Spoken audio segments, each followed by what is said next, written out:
differentiation.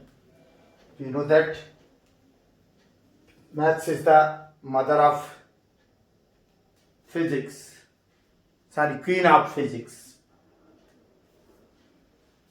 Maths is the queen of science, and it is also used in physics. Without maths, we cannot solve the problems of physics.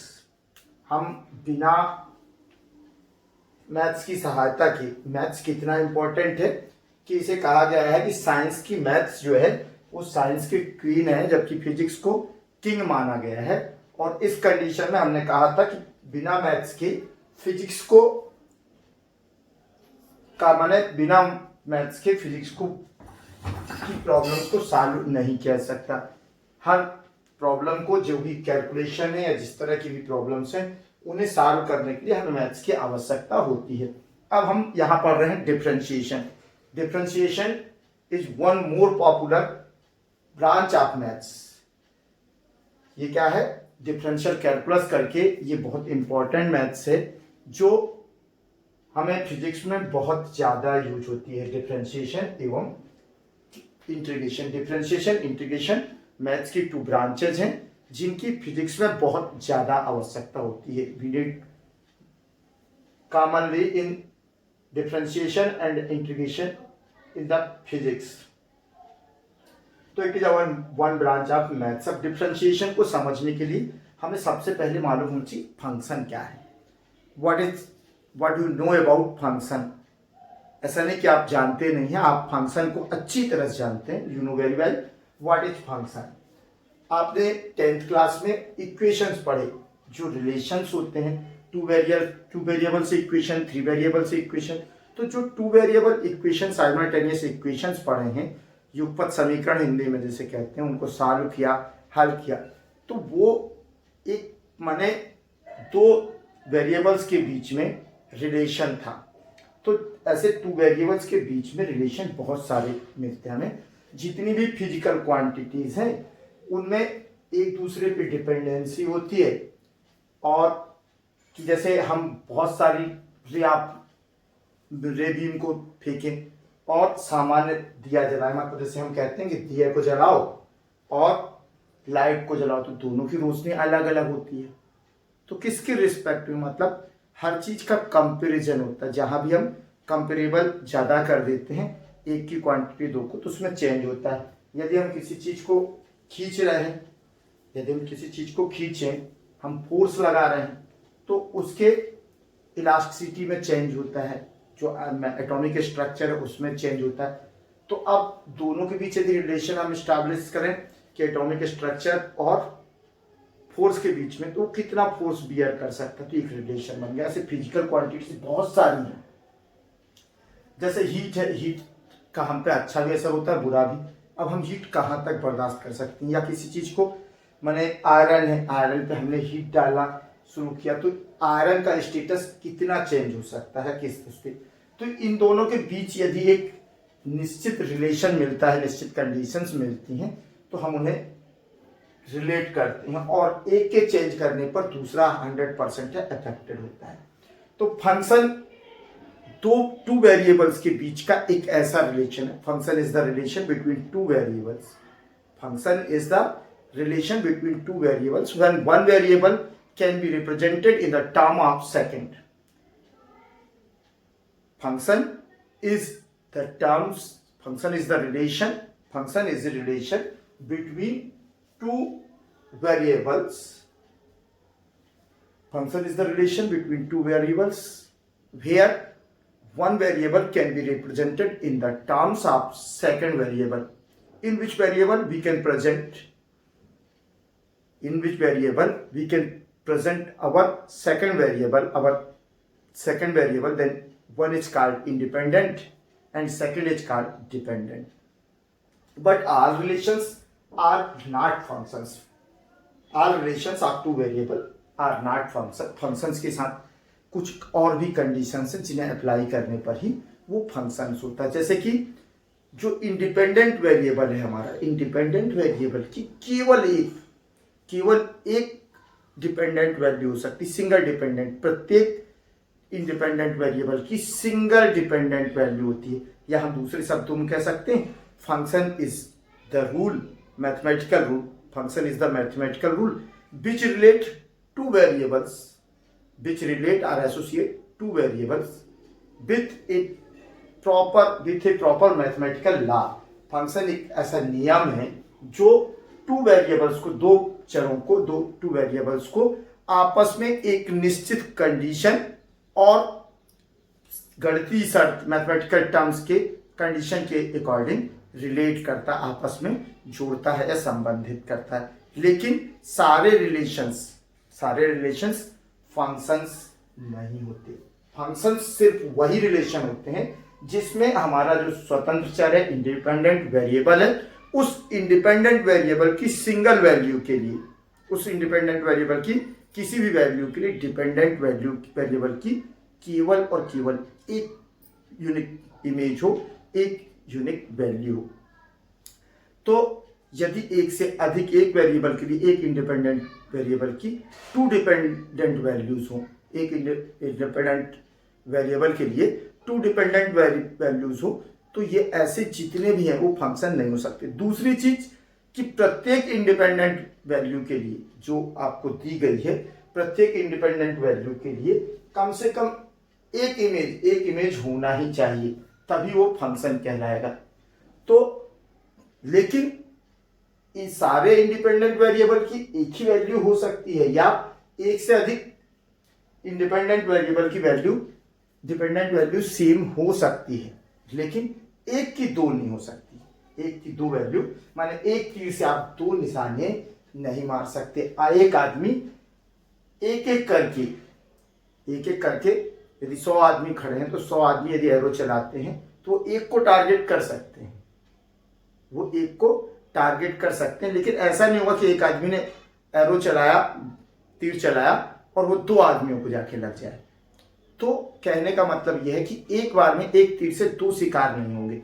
स्वतंत्र variable की एक value के लिए जो परतंत्र चर है, डिपेंडेंट वेरिएबल है, उसकी टू वैल्यूज नहीं हो सकती। तो रिलेशन क्या है, रिलेशन छोड़ो, अपने को फंक्शन पढ़ना। फंक्शन क्या है? तो फंक्शन एक मैथमेटिकल रूल है, फंक्शन एक मैथमेटिकल रूल है जो कुछ टर्म्स एंड कंडीशन के साथ, कुछ मैथमेटिकल टर्म्स एंड कंडीशन के साथ टू वेरिएबल्स को आपस में रिलेट करता है या ज्वाइन करता है।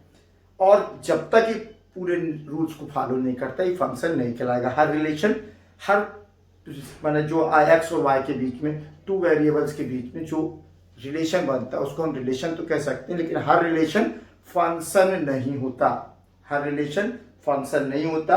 रिलेशन में भी दो चीजें होती हैं, एक इंडिपेंडेंट वेरिएबल स्वतंत्र चर और दूसरा परतंत्र चर, माने एक को हम दूसरे के टर्म्स में व्यक्त कर सकें। पहली शर्त हमारी क्या है कि एक वेरिएबल को सेकंड के टर्म्स में हम शो कर सकें। तो दूसरी कंडीशन है कि इंडिपेंडेंट वेरिएबल की एक वैल्यू के लिए डिपेंडेंट वेरिएबल की सिंगल वैल्यू हो सकती, सिर्फ हो सकती है, टू वैल्यूज नहीं हो सकती। तीसरा, इंडिपेंडेंट वेरिएबल की सभी वैल्यूज के लिए एक वैल्यू, एक यूनिक इमेज, एक यूनिक वैल्यू किसकी? डिपेंडेंट वेरिएबल की होना चाहिए। तो हमें फंक्शन में को इतना ही स्टडी करना है। यहाँ तो मैंने लिखा है relation between two physical quantities under some specific condition where one of them can be represented in the terms of second quantity or variable, in which it is represented that variable is known as independent variable, and for each real value of independent variable returns a single real value of dependent variable, then relation is called function y is equal to fx। यहाँ पर x independent variable है जबकि y dependent variable है। ये लिखा क्या है कि रिलेशन बिटवीन टू फिजिकल, दो भौतिक राशियों के बीच का संबंध जो कि किसी विशिष्ट निश्चित शर्तों के अधीन हो और जिनमें एक वेरिएबल को, एक चर को दूसरे चर के रूप में लिखा जा सकता हो। साथ ही जो चर, जिसके चर के रूप में लिखा जाता है, जिस चर के रूप में लिखा जाता है उसे इंडिपेंडेंट, और जिसे लिखा जाता है उसे डिपेंडेंट वेरिएबल कहते हैं। और साथ में ये नोट किया मैंने कि तब ये माने रिलेशन फंक्शन तभी कहलाएगा, कोई भी रिलेशन फंक्शन तभी कहलाएगा जबकि प्रत्येक स्वतंत्र चर के लिए कम से कम एक मान अवश्य हो, लेकिन एक से अधिक परतंत्र चर का मान नहीं होना चाहिए। अब देख लो, इसमें जो स्वतंत्र चर के सभी मानों को रखता है उसे हम कहते हैं डोमेन, प्रांत, हिंदी में कहते हैं प्रांत। तो डोमेन और जो डिपेंडेंट वेरिएबल्स की वैल्यू को रखता है उसे हम कहते हैं, जो डिपेंडेंट वेरिएबल्स की वैल्यू को रखता है उसे हम कहते हैं कोडोमेन, सह प्रांत। तो एक होता प्रांत, एक होता सह प्रांत। ये फंक्शन, ये डोमेन हो गया, ये आपका कोडोमेन हो गया। ये रिलेशन है y is equal to x plus 4। तो ये y equal to x plus 4 function है कि नहीं। हमने कहा कि x जो है रियल नंबर्स को डिफाइन करता है। तो रियल नंबर्स में कोई भी रियल नंबर ले लो, ये इसका सम उस रियल के नंबर के साथ 4 का सम करोगे तो क्या मिलेगा, एक रियल नंबर ही मिलेगा। तो y रियल नंबर पे रियल नंबर रिटर्न कर रहा है। और जैसे ही x की वैल्यू बदलोगे y की वैल्यू चेंज हो जाएगी। एक x की वैल्यू के लिए y की अधिक वैल्यू नहीं मिल रही है। अब क्या दिया है 1 2 3, हमें 3 वैल्यूज दिया है किसमें, डोमेन में। इसको डोमेन बोलते हैं। सभी इंडिपेंडेंट वेरिएबल्स की सभी वैल्यू को, सभी संभावित मानों को रखने वाले सेट को क्या कहते हैं हम, डोमेन कहते हैं। ये डोमेन हो गया। डोमेन में 1 2 3 है और 1 की इसको कहते हैं इमेज एफ के अंतर्गत। तो f x y equal to x plus 4 है, तो वाई को ही एफ एक्स बोलते हैं क्योंकि वाई को हम एक्स के टर्म्स में रिप्रेजेंट कर रहे हैं। तो वाई डिपेंडेंट हुआ और एक्स इंडिपेंडेंट हुआ। वाई क्या हुआ अपना, डिपेंडेंट, और एक्स इंडिपेंडेंट। एक्स की वैल्यू हम सारे रियल नंबर से कोई भी दे सकते हैं, लेकिन यहां पर उन्होंने रेस्ट्रिक्टेड किया है कि एक्स की वैल्यू 1 2 3 4 है और वाई की वैल्यू 5 6 7 8 दी हुई है। तो हमारा फंक्शन हो गया, जो फंक्शन था एफ रूल, एफ एक्स इस तरह से लिखते हैं फंक्शन को, f x is equal to y is equal to x plus 4। अब ये दिया 1 2 3 4, तो एक्स की वैल्यू 1 हुई तो 1 प्लस 4 5, तो 1 की इमेज क्या हो जाएगी 5। एक्स इक्वल टू 2, तो 2 प्लस 4 6, 2 की इमेज हुई 6। 3 रखा, एक्स की वैल्यू 3, तो 3 प्लस 4 7, तो 3 की इमेज हुई 7।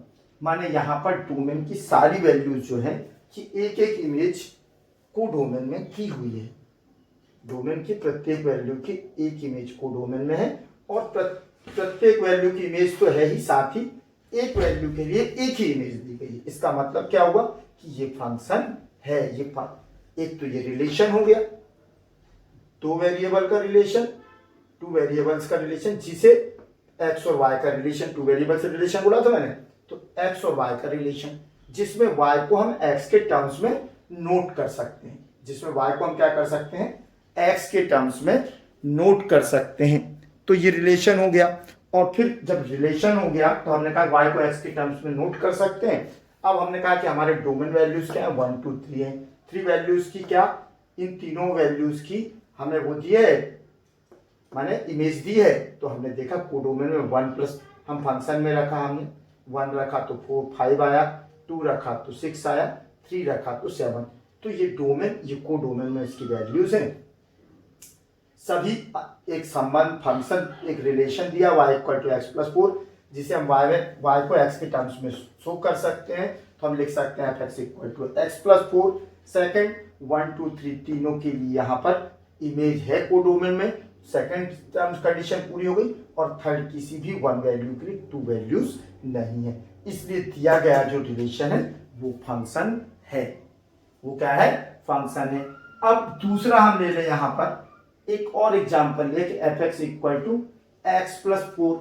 ये तो पहले का था, y equal to f x equal to under root x, y is equal to under root x. दो वेरिएबल के बीच रिलेशन दिया, y equal to under root x. अब x की वैल्यू हम 1 रखते हैं तो अंडर रूट से हमें क्या मिलेगा, +1 -1। मैंने 1 की 2 इमेज है, -1 और +1 यहाँ है। 4 हमने 4 रखा तो 4 की क्या हुई, +2 -2। और 9 रखा तो हमें क्या मिला, y की वैल्यू +3 और -3। मैंने 1 इंडिपेंडेंट वेरिएबल की एक वैल्यू के लिए y की 2 वैल्यूज मिल रही हैं। y की कितनी मिल रही है, वैसे तो ये रिलेशन भी है, रिलेशन की सभी जो डोमेन की वैल्यूज हैं 149 उनकी सबकी इमेज है, लेकिन इमेज सिंगल नहीं है। इमेज को सिंगल होना चाहिए, किसी भी एक की इमेज सिंगल होना चाहिए, दो इमेज नहीं होना चाहिए। माने एक वेरिएबल फंक्शन के अधीन दो से नहीं जुड़ना चाहिए, फंक्शन के अधीन 2 नंबर से नहीं जुड़ना चाहिए। उसकी दो, इसको इमेज कहते हैं। एक डोमेन वैल्यू के लिए, एक डोमेन वैल्यू या एक इंडिपेंडेंट वैल्यू के लिए दो इमेज नहीं हो सकती। एक तीर से दो शिकार आप नहीं कर सकते। तो चूंकि ये एक तीर से दो शिकार हो रहा, माने एक बार मारे इन्हें दो निपट गए, तो यहां पर ये फंक्शन नहीं है, ये फंक्शन नहीं है। थर्ड एग्जाम्पल मैंने लिया, ये डोमेन हो गया, ये कोडोमेन हो गया। y is equal to x square, तो 1 लोगे तो 1 का स्क्वायर 1 ही होता है, 2 लोगे तो +2 का स्क्वायर, +2 का स्क्वायर 4 हुआ। अब यहां मान लो -2 ले लिया हमने, तो -2 का स्क्वायर भी 4 होगा। यहां पर दो अलग अलग वेरिएबल की वैल्यू सेम है, इसलिए फंक्शन होगा। और यहां पर मैं एक और बढ़ा रहा हूं, ये बढ़ा देता हूं 7, डोमेन में एक वेरिएबल, ये 7 हो गया। तो सारे की इमेज है, लेकिन यहां पर 7 की इमेज y में नहीं है, इसलिए ये फंक्शन नहीं होगा। कैसे तो फंक्शन आपके कोर्स में नहीं है, बायो वाले इसलिए टेंशन ना ले, लेकिन फंक्शन क्या होता है इसका जानना जरूरी था। एक रिलेशन है, इसलिए मैंने बता दिया कि फंक्शन का डिफरेंशिएशन से क्या लेना देना है। तो फंक्शन का डिफरेंशिएशन से पूरा का पूरा लेना देना है, क्योंकि डिफरेंशिएशन या अवकलन जो है किसी फंक्शन के rate of change of function with respect to independent variable show करता है। डिफरेंशिएशन क्या शो करता है? Rate of change of function with respect to independent variable. कब? जबकि चेंज इंडिपेंडेंट वेरिएबल में चेंज नॉमिनल हो, नेग्लिजिबल हो।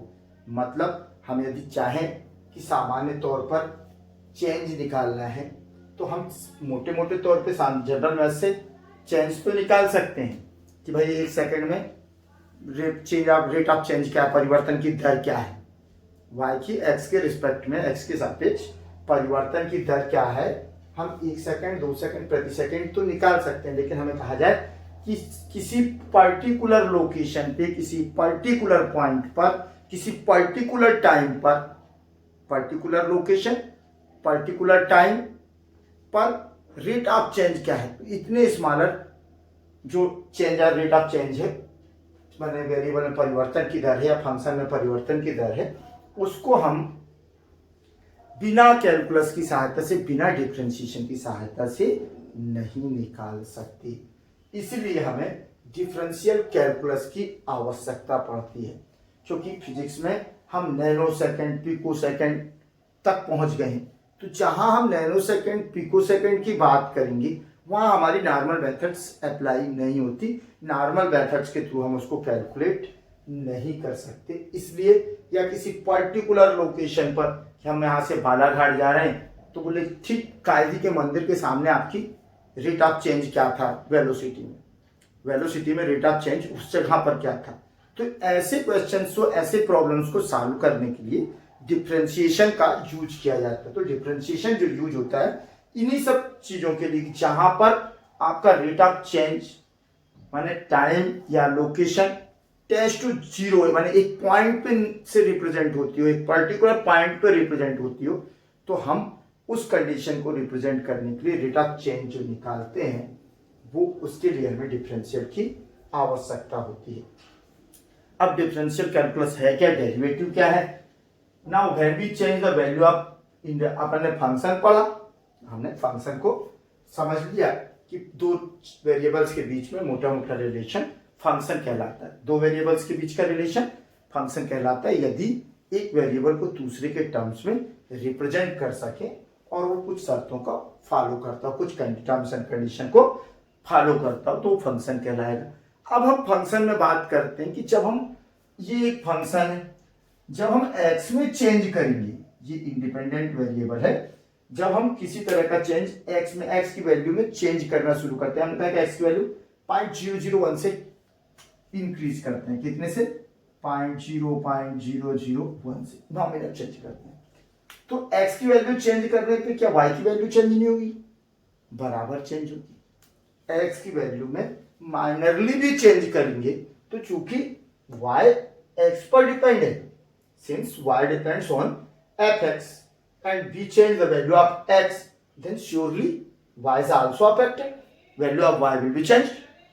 जब हम x की वैल्यू में चेंज कर रहे हैं और उस पर माने डिपेंड कोई वेरिएबल है, उस पर डिपेंड कौन वेरिएबल है, फंक्शन है fx या y कह लो हम, तो जब हम x की वैल्यू में चेंज करेंगे तो y भी चेंज होगा, माने y की वैल्यू में भी चेंज होगा, माने x की वैल्यू हम 1 से उठाकर 0.001 से इंक्रीज कर देते हैं, जब 0.001 से इंक्रीज करते हैं तो y की वैल्यू भी इंक्रीज होगी, और जब y की वैल्यू इंक्रीज होगी और कहें कि ये जो चेंज किया गया मतलब किसी भी फंक्शन में, किसी भी फलन में स्वतंत्र चर के मान में परिवर्तन करने पर परतन चर के मान में भी परिवर्तन होता है, और यदि यह परिवर्तन अत्यंत सूक्ष्म या नगण्य हो, यदि यह परिवर्तन अत्यंत सूक्ष्म या नगण्य हो तो y में परिवर्तन बटे x में परिवर्तन, y में परिवर्तन बटे x में परिवर्तन को क्या कहते हैं, परिवर्तन की दर को अवकलज कहते हैं, y के सापेक्ष, y का x के सापेक्ष अवकलज कहते हैं। when we change the value of independent variable, when we change the value of independent variable, when we change the value of independent variable, then value of dependent variable is also change। जब हम when we change the value of independent variable of any function, then value of function will be also changed, then dependent value of dependent variable will be also changed, and when it changes, and when this change of independent variable is so smaller that it tends to 0, when the change in independent variable is so smaller, so smaller that it approaches 0 or it tends to 0, then change in dependent variable,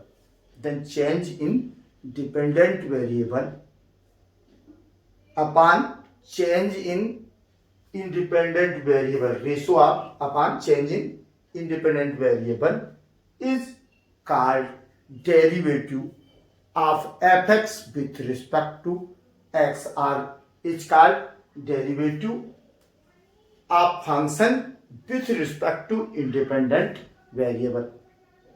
We have a function, now again we have a function, and when we make a change in the value of independent variable, then value of dependent variable will be also changed, because dependent variable depends on dependent variable or function depends on change of value of independent variable, and when this change is such so smaller that it tends to 0, change is negligible, when we make a negligible change in independent variable, then change in dependent variable or function and change in independent variable, ratio of change in dependent variable or function to change in independent variable is known as derivative of function with respect to independent variable, यही differentiation है।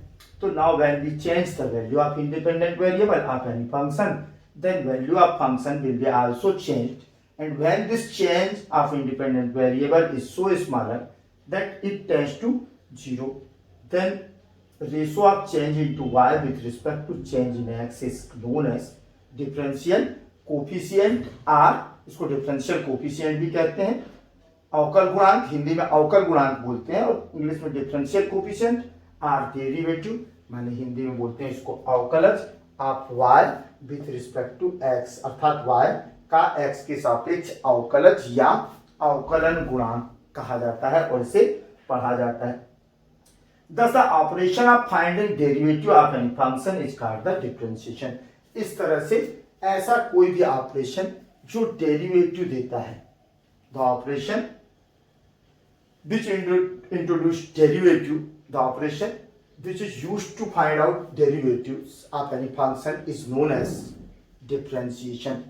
वो process माने वो संक्रिया या प्रक्रिया हिंदी में कहेंगे जिससे हमें अवकलज प्राप्त होता है, जिससे डेरिवेटिव हमें मिलता है, उस प्रक्रिया को अवकलन कहा जाता है। अवकलन, उस प्रक्रिया को क्या कहा जाता है? अवकलन कहा जाता है। तो माने अवकलन एक प्रक्रिया है जिसकी सहायता से हम किसी फलन का स्वतंत्र चर के सापेक्ष अवकलज ज्ञात करते हैं।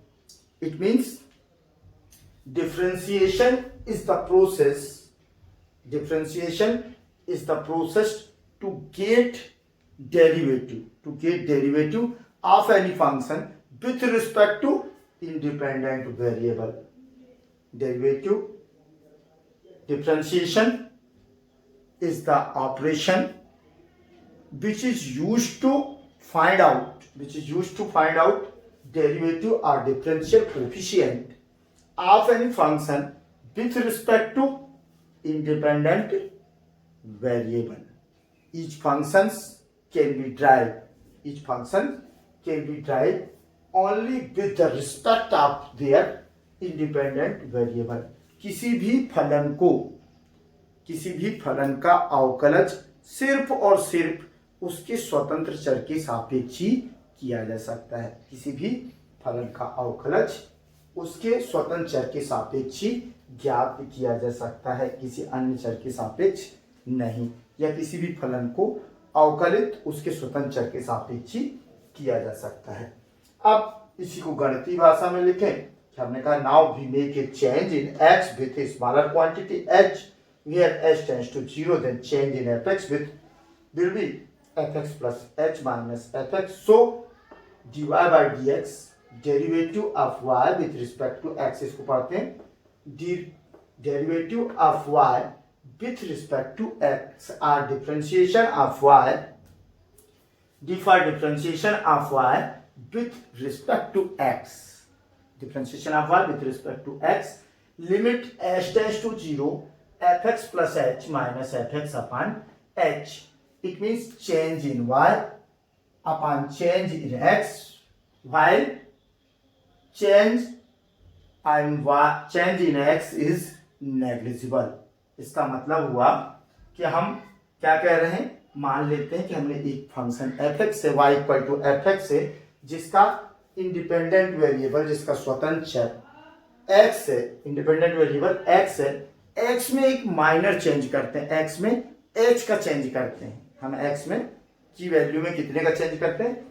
h का चेंज करते हैं, वैल्यू h का चेंज करते हैं, और h इतना छोटू सा है, इतना छोटू सा कि हम कह सकते हैं कि यार नेग्लिजिबल है, नगण्य है, इसे जीरो कह सकते हो कि h जीरो की ओर अप्रोच कर रहा है।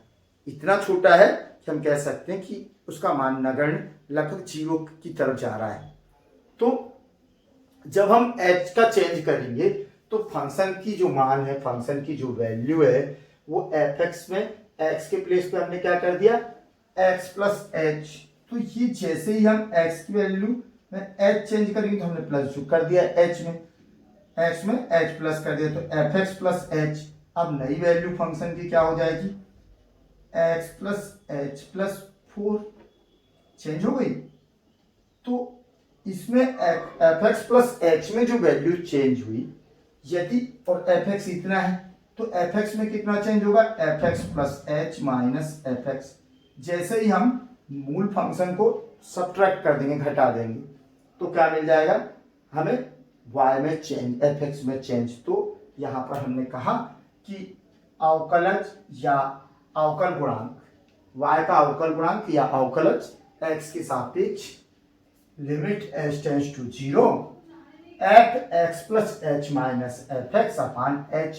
जहां h चेंज है तो y में change, fx plus h minus fx y में चेंज को व्यक्त करता है, जबकि h x में चेंज को व्यक्त करता है। और h टेंड्स टू 0 ये बताता है कि जो चेंज है बहुत ही स्मॉलर है, और इसे पढ़ा किया जाता है differentiation of y with respect to x, और हिंदी में बोलते हैं y का x के सापेक्ष अवकलन करने पर, y का x के सापेक्ष अवकलन करने पर। और लिखा हिंदी इंग्लिश में दोनों में यही जाता है dy अपान dx। इसके अलावा कई जगह पर इस तरह भी नोट किया जाता है, डिफरेंशिएशन को डैश से व्यक्त किया जाता है, तो y डैश से भी व्यक्त करते हैं। यदि fx है, fx का डिफरेंशिएशन शो करना है, fx इस तरह से यदि मैथ्स में नोट किया जाता है, फिजिक्स में, इसका मतलब है फर्स्ट डेरिवेटिव।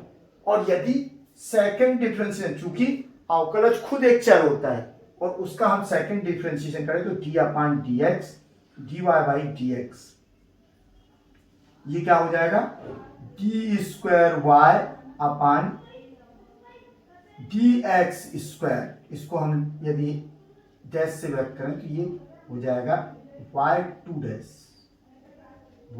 Dash x. कहने का मतलब एफ डैश एक्स से भी नोट करते हैं, डिफरेंशिएशन ऑफ एफ एक्स से भी व्यक्त कर शो करते हैं, D y upon d x, और ये सेकंड डेरिवेटिव और ये nth डेरिवेटिव इस तरह से नोट किया जाता है। कैसे रिप्रेजेंटेशन ऑफ डिफरेंशिएशन को ये नोट करने का मतलब है इनमें से किसी एक का कि y का x के रिस्पेक्ट में डिफरेंशिएशन किया जा रहा है, माने y का x के रिस्पेक्ट में डिफरेंशिएशन किया जा रहा है, तो इसको मैथमेटिकली रिप्रेजेंट इस तरह से किया जाता है। फिजिकल मीनिंग क्या है, तो if y equal to fx then dy by dx tells us instantaneous rate of change in value of y with respect to x।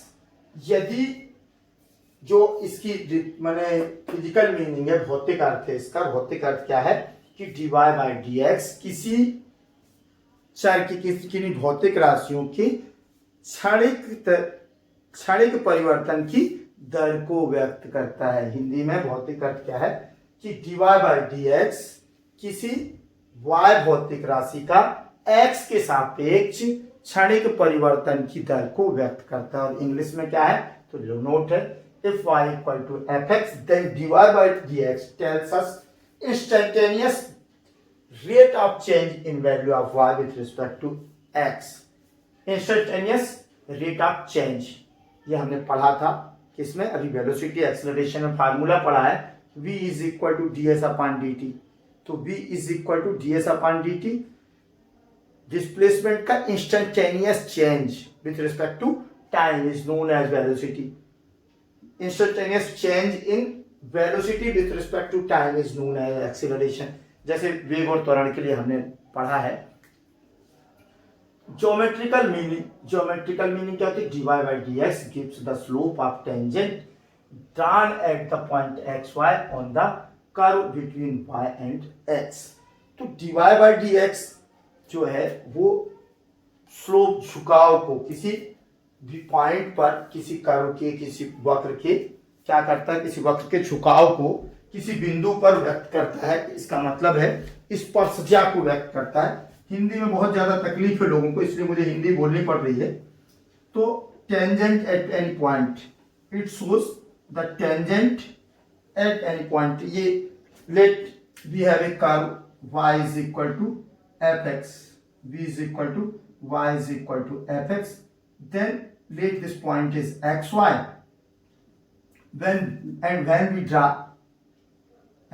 draw tangent at this point, इस पॉइंट को छूकर स्पर्श करती हुई जो स्पर्श लाइन खींचेंगे हम, जो स्पर्श रेखा या स्पर्श लाइन खींचते हैं, उस पॉइंट पर ये dy by dx इसकी स्लोप, माने ये जो है ये स्ट्रेट लाइन को यदि हम आगे बढ़ा दें तो ये x एक्सेस के साथ, पॉजिटिव साइड के साथ कितना एंगल बनाएगी उसको व्यक्त करता है। कौन, dy by dx equal to tan theta. Gradient बोलते हैं इसको, स्लोप बोलते हैं।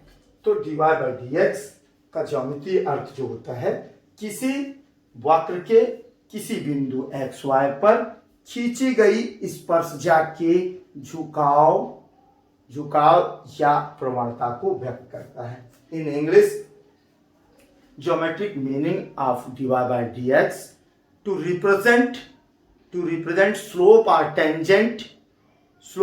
tangent or gradient of any tangent line at any point xy of given curve.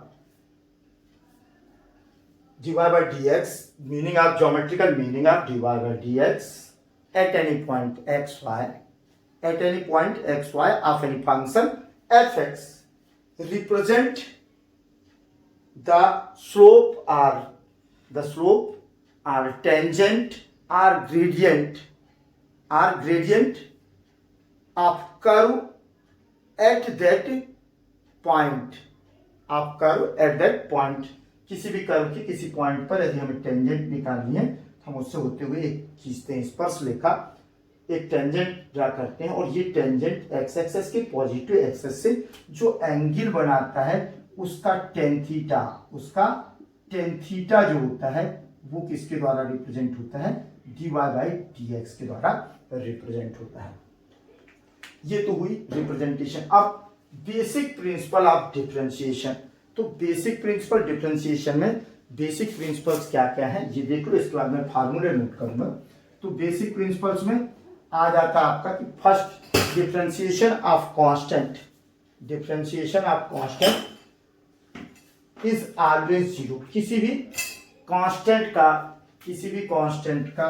Differentiation किसका होता है, फंक्शन का। डिफरेंशिएशन किसका होता है, फंक्शन का, और किसके रिस्पेक्ट में होता है, इंडिपेंडेंट वेरिएबल के रिस्पेक्ट में होता है। लेकिन जब हम fx के प्लेस पर किसी कांस्टेंट को ले लें, डिफरेंशिएशन ऑफ x, और ये ले लिया हमने k, तो k में x का कोई टर्म ही नहीं है ना, k x का कोई फंक्शन है। यदि k x का कोई फंक्शन होता तो भी होता है, k कांस्टेंट है। Question is k is constant, और कांस्टेंट का इंडिपेंडेंट वेरिएबल का जब के रिस्पेक्ट में हम डिफरेंशिएशन करेंगे, अवकलन करेंगे, जब किसी अचर राशि का अवकलन किया जाता है तो उस अचर राशि का अवकलज शून्य होता है।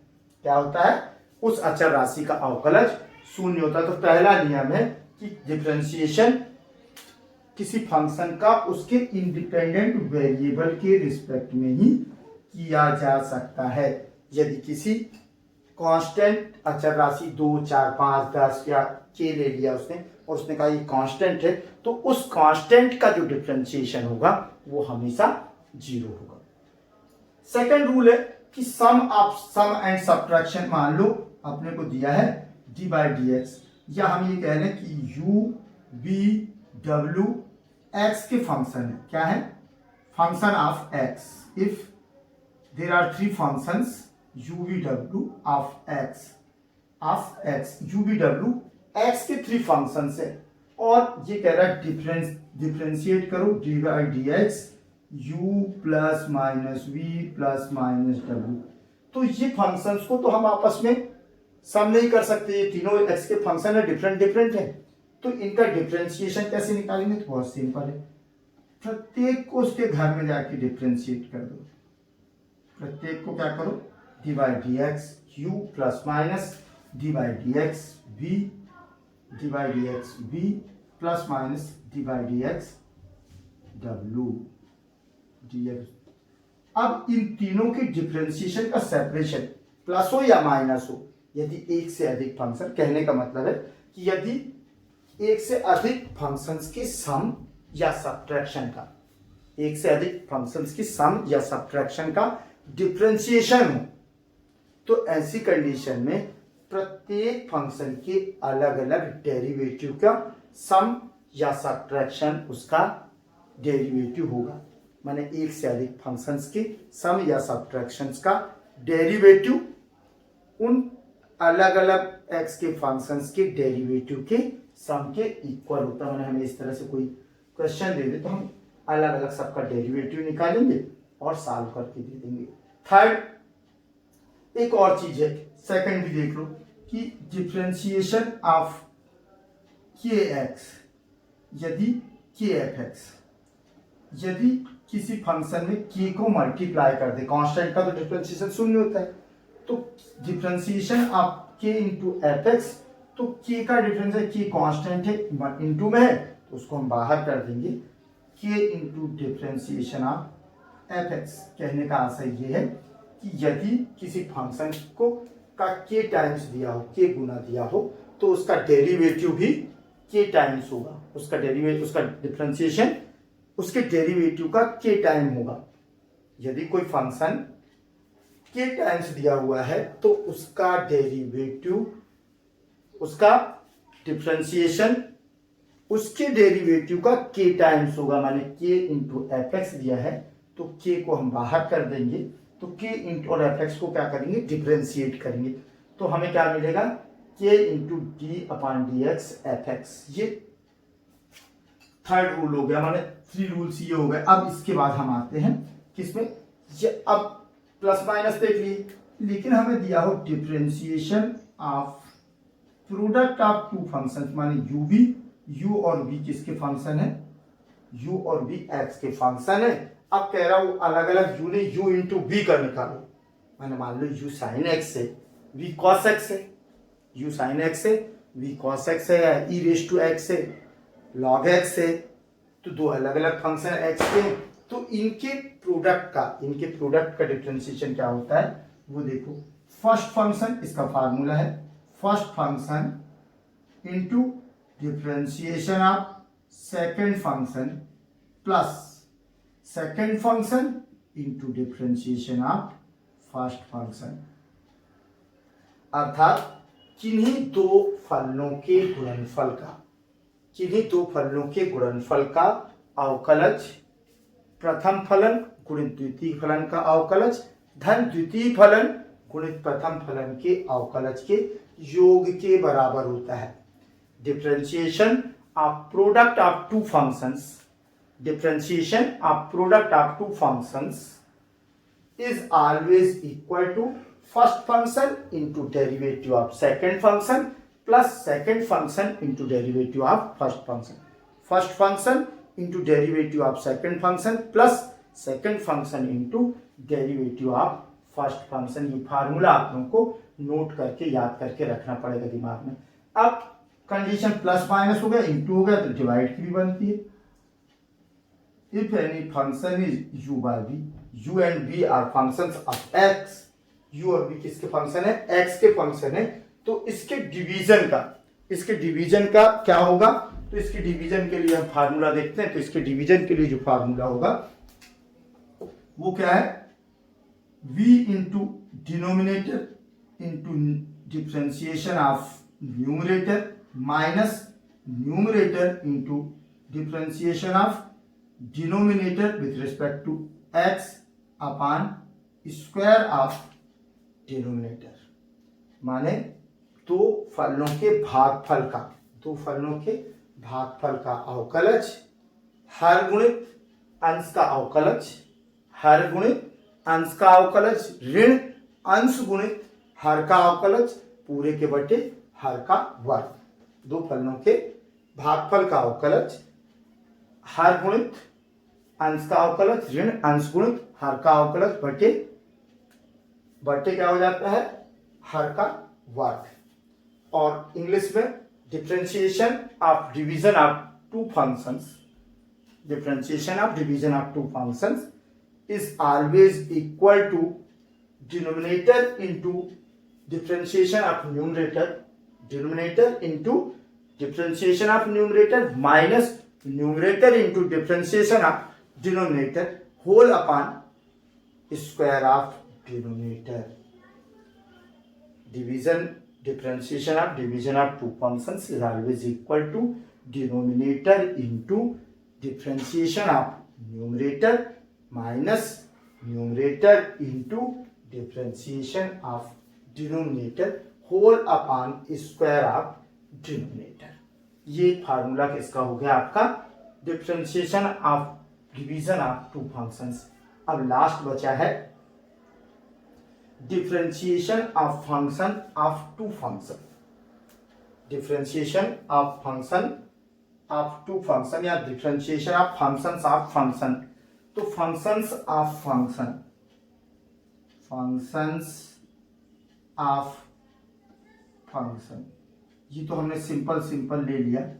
अब फंक्शंस ऑफ फंक्शन किसे कहते हैं ये समझ लो, फिर इसका डिफरेंशिएशन बताएंगे।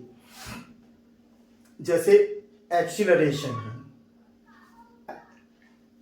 एक्सीलरेशन है, एक्सीलरेशन में क्या होता है, एक्सीलरेशन में जो एक्सीलरेशन है rate of change of velocity, और rate of change of velocity displacement के रिस्पेक्ट में चेंज है। किसके? तो एक्सीलरेशन किसका?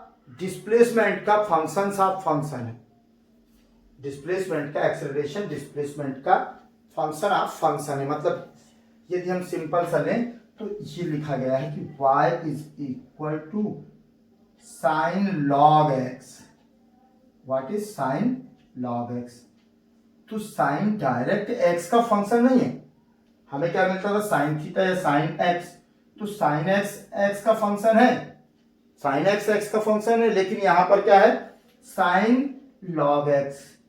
तो साइन लॉग एक्स का फंक्शन है और लॉग एक्स का फंक्शन है। साइन लॉग का फंक्शन है और लॉग एक्स का फंक्शन है, माने डायरेक्टली एक्स का फंक्शन साइन नहीं है।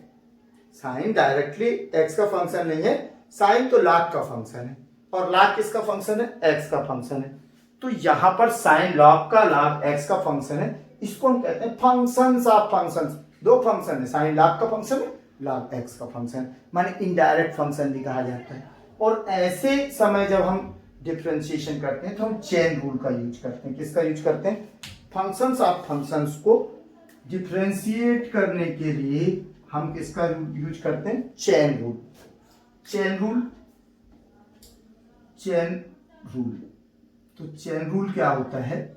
अब हमने कहा कि एफ एक्स इक्वल टू, और थोड़ा सा लंबा कर देता हूं, sine of log of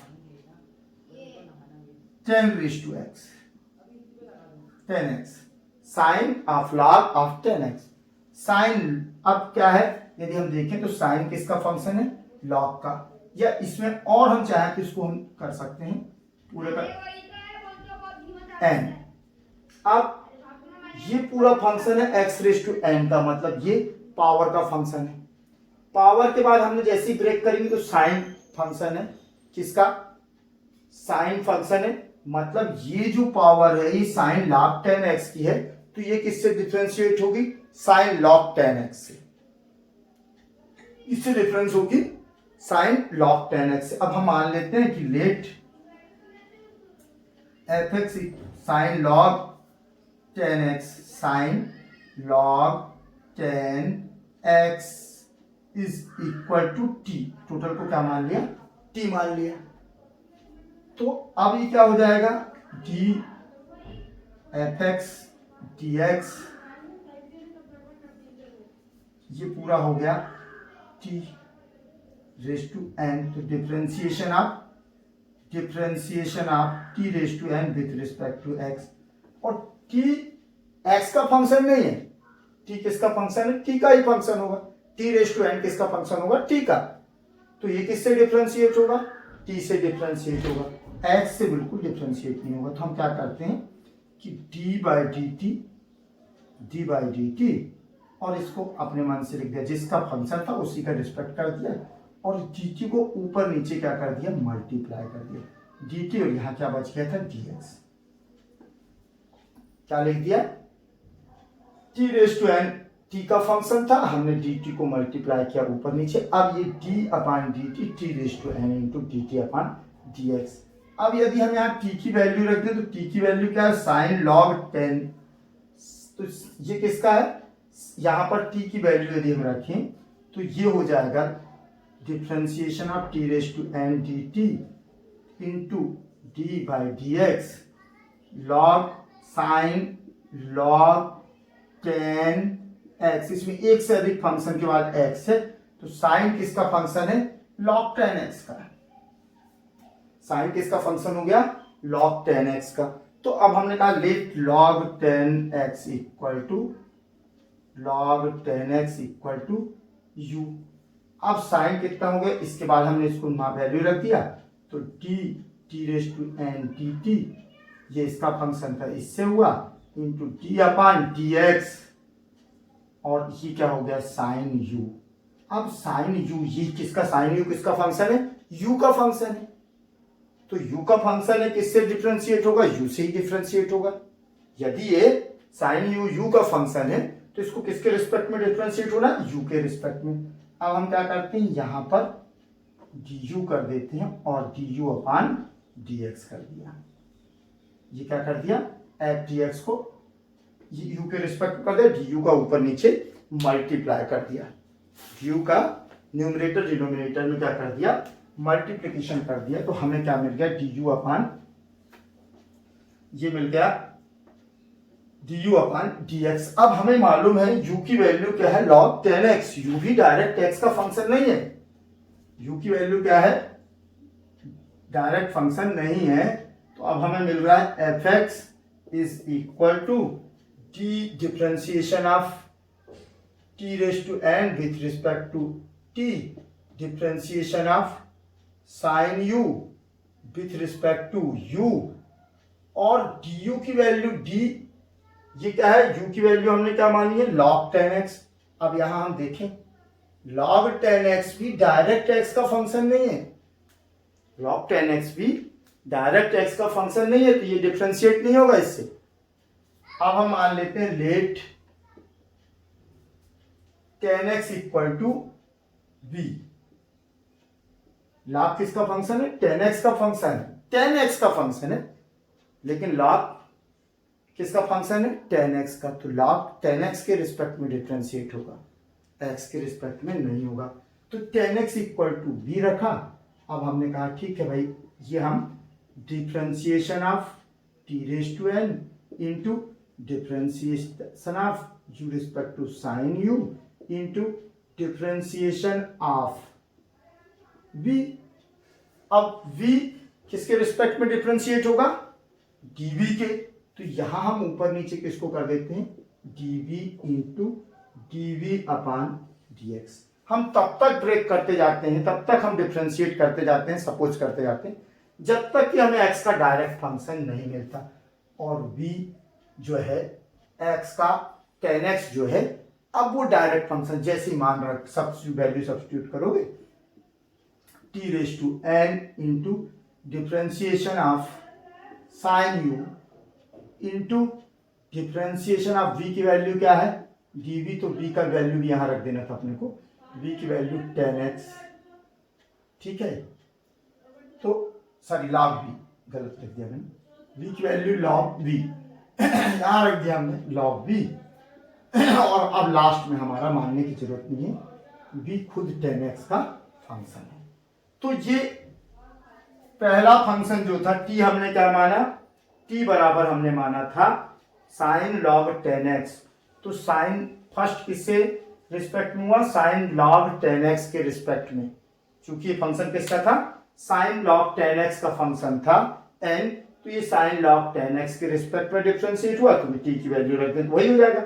u हमने माना, u माना log 10x, तो साइन u किसके रिस्पेक्ट में डिफरेंशिएट हुआ, log 10x के रिस्पेक्ट में डिफरेंशिएट हुआ। फिर हमने कहा log 10x को भी माना, तो ये dv है, तो log v किसके रिस्पेक्ट में हुआ, 10x के रिस्पेक्ट में डिफरेंशिएट हुआ, और 10x x का फंक्शन था, तो x के रिस्पेक्ट में, तो इसमें चेन बनती, एक के बाद एक को ब्रेक करते हैं, तो ये जो चेन बनती है इसी को कहलाता है चेन रूल। इससे हम फंक्शंस ऑफ फंक्शंस को डिफरेंशिएट करते हैं। तो ये पूरे के पूरे हो गए तुम्हारे क्या, डिफरेंशिएशन के आपके जो रूल्स थे। अब इन डिफरेंशिएशन के रूल के बाद हम आते हैं फार्मूले। अभी तक हमने सब कुछ पढ़ लिया कि डेरिवेटिव होते हैं, तो इसमें जो फार्मूले, जो आइडेंटिटीज हैं, वो डायरेक्ट अप्लाई होती है कि जो फंक्शंस हैं उसको आप किस तरह से अप्लाई करोगे, फार्मूले उस पर किस तरह से अप्लाई करोगे। 15 फार्मूले हैं जो कि आप लोगों को याद रखने होंगे। फर्स्ट फार्मूला देखो क्या है, differentiation of x raise to n, differentiation of x raise to n कितनी पावर है n, तो इसका होता है n into x raise to n minus 1। Differentiation of x raise to n is equal to n into x raise to n minus 1। अब यदि differentiation of x दिया, single power दी है, तो क्या होगा, x रेज टू कुछ नहीं है माने 1 है, तो 1 इंटू एक्स की power 1 minus 1, 1 minus 1 0, 1 into x raise to 0 मतलब 1। किसी भी वेरिएबल का उसके रिस्पेक्ट में, उसी के रिस्पेक्ट में डिफरेंशिएशन क्या होता है, 0 होता है। तो differentiation of x with respect to x is 0। Differentiation of x with respect to x is equal to 0। तो ये आपका रहा फर्स्ट फार्मूला। सेकेंड फार्मूला अब अपन ले लेते हैं ट्रिग्नोमेट्रिक फंक्शन। तो ये second formula, differentiation of sine x. यदि साइन एक्स को डिफरेंशिएट किया जाए तो ये किस में कन्वर्ट हो जाता है, कॉस एक्स में। Differentiation of sine x is equal to cos x. Differentiation of cos x is equal to minus sine x. Differentiation of tan x, ये फार्मूला है, differentiation of tan x is equal to sec square x। differentiation of cot x, differentiation of cot x is equal to minus cosec square x। differentiation of sec x, differentiation of sec x is equal to tan x into sec x। differentiation of sec x is equal to tan x into sec x। differentiation of cosec x, differentiation of cosec x is equal to minus cot x into cosec x। ये तो तुम्हारे 6 trigonometric ratio थे।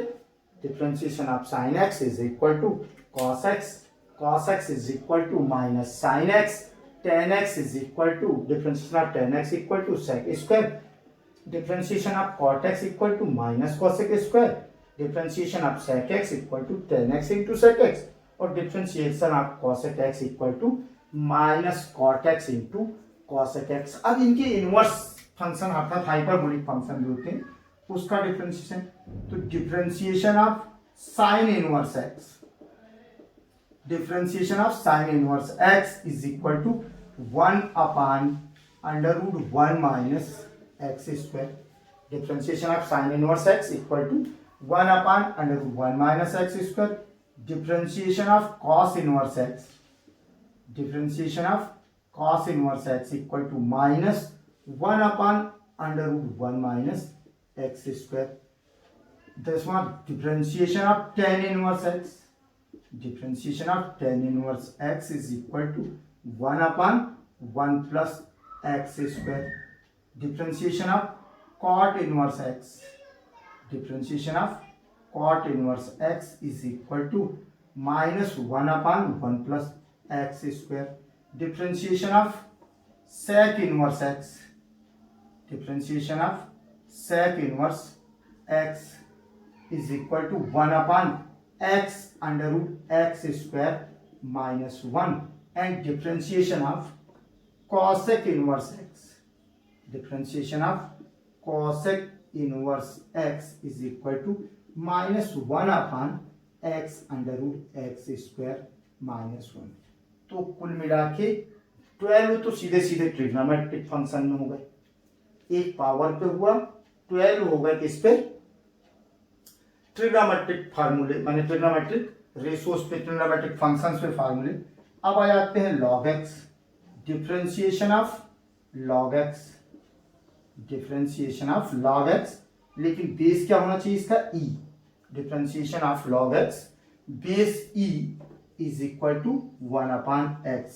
log x का डिफरेंशिएशन क्या होता है, 1 upon x। Differentiation of e raise to x, exponential series का जो डिफरेंशिएशन है, differentiation of e raise to x is equal to e raise to x। e raise to x का differentiation e raise to x होता है 16। Differentiation of a raise to x, ये माने ये e के 2 और 3 के बीच रहता है, एक कोई नंबर पे यदि पावर है तो उसको हम बोलते हैं differentiation of a raise to x e raise to x log of a base e, e raise to x log of a base e. तो ये हो गए 16th डिफ्रेंसिएशन। और मैं चेक कर लेता हूँ कोई मिस तो नहीं हुआ है, तो आपको बता रहा हूँ। कॉट इनवर्स ठीक है, बस ये टोटल ये है। और 17 चाहो तो ये नोट कर सकते हो, लेकिन ये कोई फार्मूला नहीं है। Differentiation of d y upon d x, ये हो जाता है d square y upon d x square 17। तो ये इस तरह से 1 2 3 डी पर, बाकी 3 के अलावा 12 जो है 1 2 3 4 फंक्शंस पर डिफरेंट थे, बाकी 12 फंक्शन तो ट्रिग्नोमेट्रिक फंक्शंस हैं। ट्रिग्नोमेट्रिक फंक्शंस और 4 ये फंक्शंस मिला के टोटल आपका डिफरेंशिएशन का फार्मूले हो गए। अब इससे रिलेटेड हम क्या करेंगे, पढ़ेंगे क्वेश्चंस।